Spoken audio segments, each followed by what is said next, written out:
Madhuban residency राहता शहरात collector NA 2 BHK luxury bungalow row house व अमोल हाइट्स व्यावसायिक कमर्शियल कॉम्प्लेक्स उपलब्ध सुविधा प्रकल्पाच्या बाजूने वॉल कंपाऊंड 10,000 स्क्वेअर फुटांचं हिरवगार गार्डन कॉन्क्रीट रस्ते street light children play park green gym security cabin underground drainage underground MSCB line market school bus stand 5 मिनिटांच्या अंतरावर प्रसाद डेव्हलपर्स अनिल काका जोशी वाकडीकर केदार जोशी वाकडीकर अगदी मोजकेच रो हाऊस शिल्लक बुकिंगसाठी संपर्क 9970 070092 982323 5623.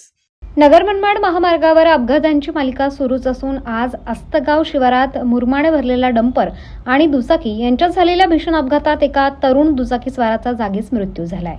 या घटनेमुळे परिसरात हळहळ व्यक्त केली जात आहे. मिळालेल्या प्राथमिक माहितीनुसार मुरमाडे भरलेला डंपर बाबळेश्वरकडून राहत्याच्या दिशेने येत होता. दरम्यान राहत्याकडून बाबळेश्वरकडे जाणारी दुचाकी क्रमांक MH17 CS 8079 आस्तगाव शिवारातील हॉटेल वसंत बहार समोर आली असता दोन्ही वाहनांची समोरासमोर जोरदार धडक झाली. ही धडक इतकी भीषण होती की दुचाकी चालक श्रीकृष्ण रामेश्वर तारडे यांचा गंभीर दुखापत झाल्यामुळे जागीच मृत्यू झाला. अपघात झाल्यानंतर घटनास्थळी मोठी गर्दी जमली होती. मात्र अपघाताचे गांभीर्य पाहून डंपर चालक डंपर सोडून घटनास्थळावरून फरार झाला. पोलिसांनी डंपर ताब्यात घेतला असून चालकाचा शोध सुरू केला आहे. घटनेची माहिती मिळताच राहता पोलीस स्टेशनचे PSI शरद लेंडे आणि त्यांचे सहकारी पोलीस अधिकारी तातडीने घटनास्थळी दाखल झाले.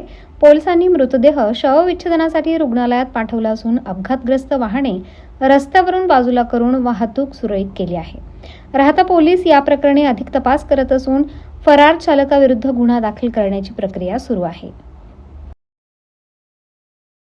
श्रीराम पार्क राहता शहरात प्रथमच स्वतंत्र पाण्याची व्यवस्था देणारं एकमेव 15 एकर भव्य NA प्रकल्प. NA प्लॉट्स खरेदी सुरू, मोजकेच प्लॉट शिल्लक, तसेच कर्ज सुविधाही उपलब्ध. प्लॉटची वैशिष्ट्ये: अंतर्गत 50 फूट व 30 फूट रस्ते, street light, garden, jogging track, आकर्षक लँडस्केपिंग, स्वतंत्र ड्रेनेज लाईन, सर्व सुखसोयी, नयनरम्य परिसर. मग आजच प्लॉट बुक करा. 9623 89 91 91 9623 65 91 91. साईट पत्ता Nagar Manmad road, hotel red chilli समोर, राहता, जिल्हा अहिल्यानगर.